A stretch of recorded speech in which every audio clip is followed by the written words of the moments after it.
protesters in Augusta calling for changes in the court system, and it's a battle coming up across the country. We take a closer look. Also tonight, an all-new ITeam Investigation. Aiken County 911. A nightmare unfolding. A mother collapses on the floor, heart attack in progress. Knowing every second counts, her family starts CPR and dials 911. We need an ambulance immediately. Sir, you don't need to keep repeating you need an ambulance immediately. I need to know what's going on. What do you mean cardiac arrest? Cardiac arrest. Having a heart attack. Get somebody out here. Sir, why are you yelling at me? I'm not yelling at you.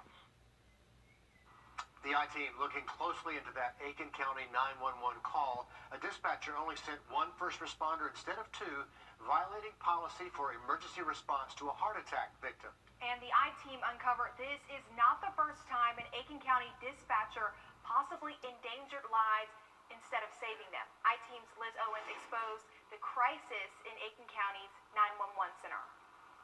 Barbara Roberts' family tells us she only suffered a minor heart attack. They believe she would have made a full recovery had the dispatcher followed proper protocol. My mom she was the rock of our family. My father was in the military, he's in the Navy, he was gone a lot. My mom played mom and dad while he was away. She was our constant. This is their mother. She was fun to be around. The Roberts family tries to remember. You know, here she was, she just retired within the last 10 years, and she was supposed to be able to enjoy these last years of her life. It's much easier It's heartbreaking. than seeing her like this.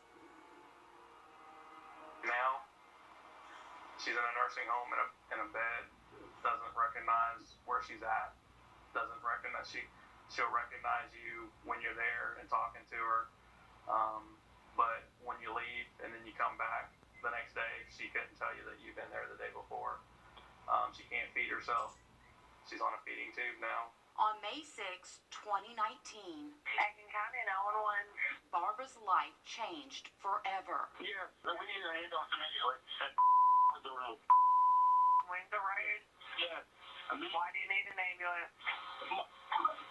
It's cardiac arrest. Cardiac arrest. We need an ambulance immediately.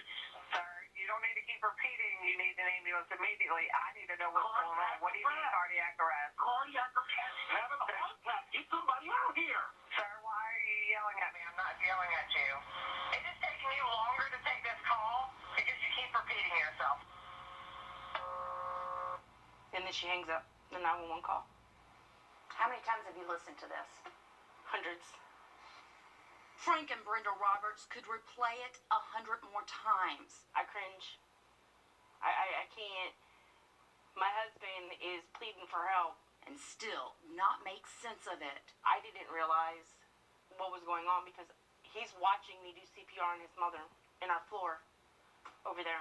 Frank listens as the dispatcher hangs up on him. It takes a trained ear to hear the real problem unfold over the call. I've been a paramedic for 17 years and an EMS for 20, both as a dispatcher, a firefighter, a first responder, and a paramedic. Brenda Roberts hears two words, two very important words. Cardiac arrest. Cardiac arrest. Over What do you mean cardiac arrest? and over again. Having a heart attack. Get somebody out. 5 times he says heart attack or cardiac arrest. She even came back and said, "What do you mean cardiac arrest?" So she acknowledged that she heard cardiac arrest. Why is that so significant? Because a cardiac arrest is a term that a professional who is in the healthcare field refers to as somebody who is pulseless, who does not have a pulse, their heart is not beating, and they are not breathing. And CPR is in performance at that point. Cardiac arrest requires advanced life support. DHEC requires 2 first responders, at least one of which is a paramedic. When you are dispatched to a cardiac arrest, it takes at least 2 people in the back of the truck to perform all of the care that that person is going to need to survive that incident. 1 to administer CPR or hook the patient to a machine which administers CPR. A 2nd to set up ventilation and an IV bag with life-saving medication. Only 1 responded to the Roberts call. How did she dispatch that call?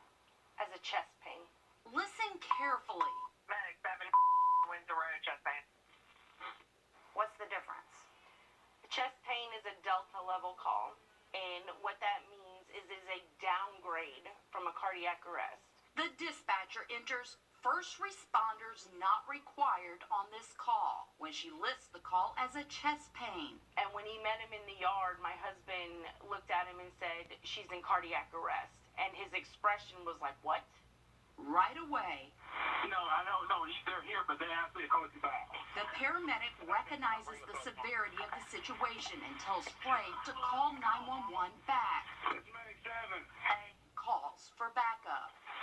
First responders are I got 83 in progress. The paramedic requests a first responder to meet them on the road. He needs an extra set of hands to help save Mrs. Roberts' life. If there had been adequate help dispatched where the paramedic would have had other hands, somebody has to do CPR at all times. Somebody has to ventilate the patient at all times to make sure they're getting oxygen to their brain. Using records, the I-Team pieced together a timeline of those critical moments. It took 4 minutes for the extra set of hands to step in. In order to receive the type of brain injury that she received, it was suggested that she went 4 to 5 minutes without oxygen to her brain. So that tells me that the paramedic had to stop ventilating her in order to do all the other procedures that needed to be done because he didn't have the help that he needed. Barbara survived the heart attack, but the mother her family knew before May 6, 2019, died that day. You know, you live in a bubble and you don't think anything like this will ever happen to you or your family. But it's happened to other families too. Aiken County 911, where is your emergency? This call came into Aiken County Dispatch on June 8th. What's it in reference to, ma'am? Well, I think we don't know is he having a heart attack or what. Okay, He's outside and he got fainted and he threw up and he said his arm is hurting. Vomiting, arms and neck pain are signs of a possible heart attack. But take a look at the report. The dispatcher lists the call as vomiting, not cardiac arrest, a lower priority call. If you had not been in this career, would have picked up on this? No. And that's the scary part, is how many families have lost loved ones and they have no idea. Due to confidentiality, the I-Team cannot confirm what happened to the other cardiac patient in this second report. But our investigation uncovered dispatching errors in several calls. So we took our questions to Aiken County Sheriff Michael Hunt. The sheriff's office runs dispatch. The bottom line is those dispatchers are humans. They're going to make a mistake once in a while. But in an emergency,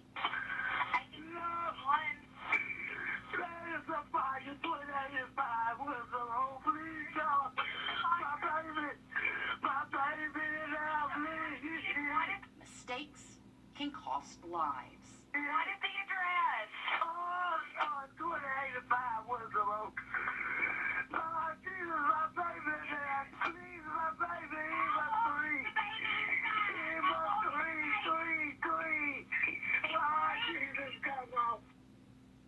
That little boy died before firefighters could reach him. A dispatcher sent them to the wrong address.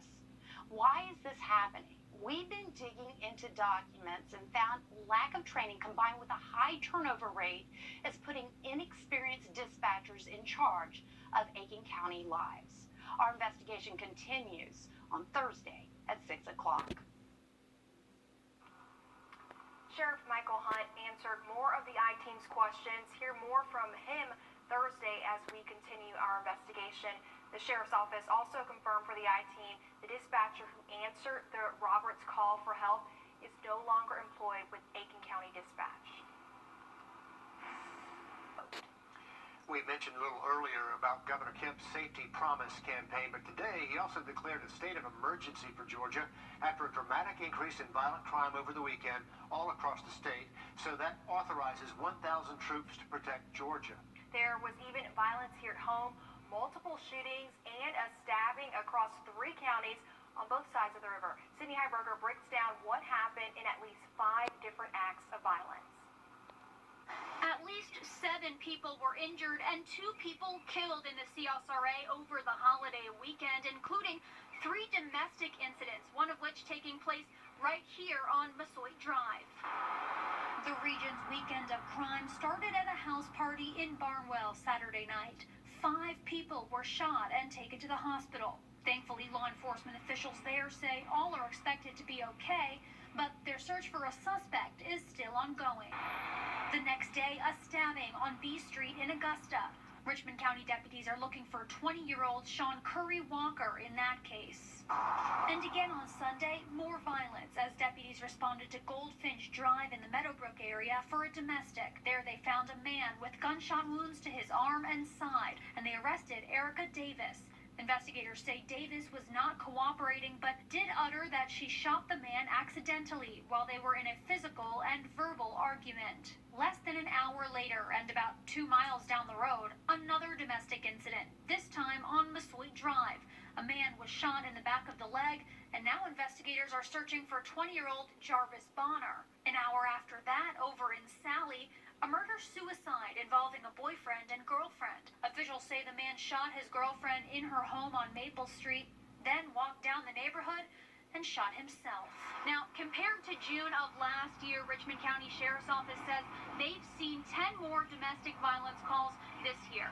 Reporting in Augusta, Sydney Heiberger on your side.